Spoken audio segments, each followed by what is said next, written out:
अस्सलाम वालेकुम बाबा शेफ़। आज आपकी खिदमत में लेके आ रहे हैं फ्रूट चाट। बहुत सिंपल रेसिपी है। मैं आपके लिए बहुत कोशिश करता हूँ कि जो चीज़ें हैं वो बेहतर से बेहतर आपको दिखाई जाएँ और आपको समझाई जाएँ।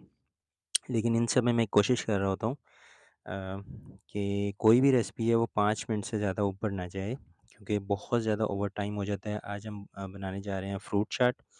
और फ्रूट चाट में हमने जो इंग्रेडिएंट्स लिए हैं वो मैं आपके साथ शेयर करता हूँ।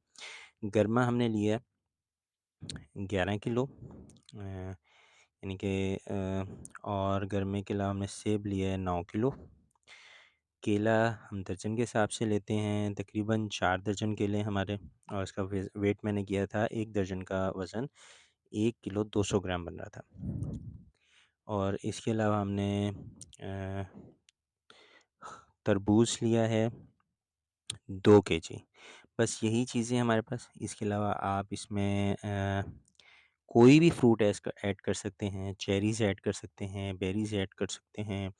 आप इसके अलावा अनार ऐड कर सकते हैं। यानी कि जो जिस रेंज में आप चाहेंगे फ्रूट चाट, उस रेंज में आप क्रिएट कर सकते हैं। और इसमें आप देख रहे होंगे येलो कटिंग बोर्ड यूज़ हो रहा है।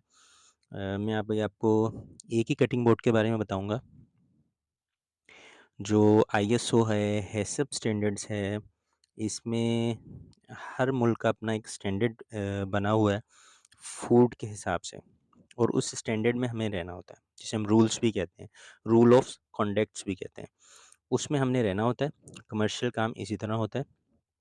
कमर्शियल काम में जो नाइफ़ यूज़ होगी, जो छुरी जिससे ये आप देख रहे हैं कटिंग हो रही है, ये भी येलो कलर की होगी। कटिंग बोर्ड जो होगा फ्रूट के लिए स्पेशली, वो भी येलो कलर का होगा। अब मैं एक जनरल आपको शेयर करता जाऊँ नॉलेज इसमें आपके लिए, कि इन सब में जो फ्रूट्स के कलर होंगे, आप ज़्यादातर फ्रूट्स के कलर जितने भी देखेंगे वो येलो होंगे। और उस येलो की वजह से स्टैंडर्ड में और ख़ास तौर पे जितने ममालिक हैं उन स्टैंडर्ड्स में येलो कटिंग बोर्ड को फ्रूट के लिए यूज़ किया गया। मैंने आपको कहा था मैं आपके साथ बहुत सारी चीज़ें शेयर करूँगा, जहाँ पे मुझे टाइम मिलेगा। ये सारी कटिंग हमारी मुकम्मल हो गई है, मैं इंशाल्लाह आपके साथ ज़रूर शेयर करूँगा जहाँ पे भी टाइम मिला। ये हमने कटिंग प्रॉपर कर ली है, ये मैं मिक्स करके आपको दिखा रहा हूँ। इसमें बिल्कुल हम 2 चीज़ें ऐड करेंगे, ज़्यादा बिल्कुल कोई चीज़ ऐड नहीं होगी। और हाँ जी, ये सारा फ्रूट हमारा ओके हो गया है। ये देख लें आपके सामने है, चाट मसाला है और मैंगो स्क्वैश लिया हमने। बहुत सारे फ्लेवर्स में ये बन रहा होता है। 5 चम्मच चाट मसाला है हमारे पास। कोई भी ब्रांड का ले सकते हैं, घर में बना सकते हैं आप, ये जैसे आपको बेहतर लगे।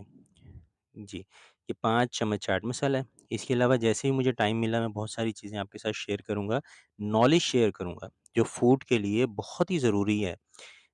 स्टैंडर्ड जो फूड का है, लेवल जो है, टेम्परेचर जो है, फूड सेफ्टी जो है, इवन कि इंशाल्लाह आपके साथ फ़ॉर्म से लेके फ़ोर्क तक बाबा शेफ़ आपके साथ शेयर करेगा, खाली रेसिपीज़ शेयर नहीं होंगी इंशाल्लाह। ये हमने वो जो बोतल थी 800 एमएल की स्कॉच की, वो भी हमने डाल दी है, 5 चम्मच हमने चाट मसाला डाल दी है। इसको हम अच्छी तरह मिक्स कर लेंगे, बिल्कुल अच्छी तरह, यकजान हो जाएगा और फिर हम इसको सर्व कर देंगे। इसके अलावा आप चाहें तो रूह अफ़ज़ा का भी फ्लेवर लगा सकते हैं। इसके अलावा आप चाहें तो मैंगो को भी शेक करके लगा सकते हैं। इसके अलावा आप चाहें तो अ, यानी कि ऑरेंज का भी आप डाल सकते हैं फ्लेवर इसमें, जिस फ्लेवर में आप चाहें। ये स्पेशली आपके लिए मैंने प्रेज़ेंटेशन के लिए फ्लावर्स बनाए थे कि मेरे जो व्यूअर्स हैं और जो सब्सक्राइबर हैं वो उनको प्रेज़ेंटेशन बहुत पसंद आए। जी, बाबर शेफ़ को इजाज़त दें। बहुत शुक्रिया। अस्सलामु अलैकुम।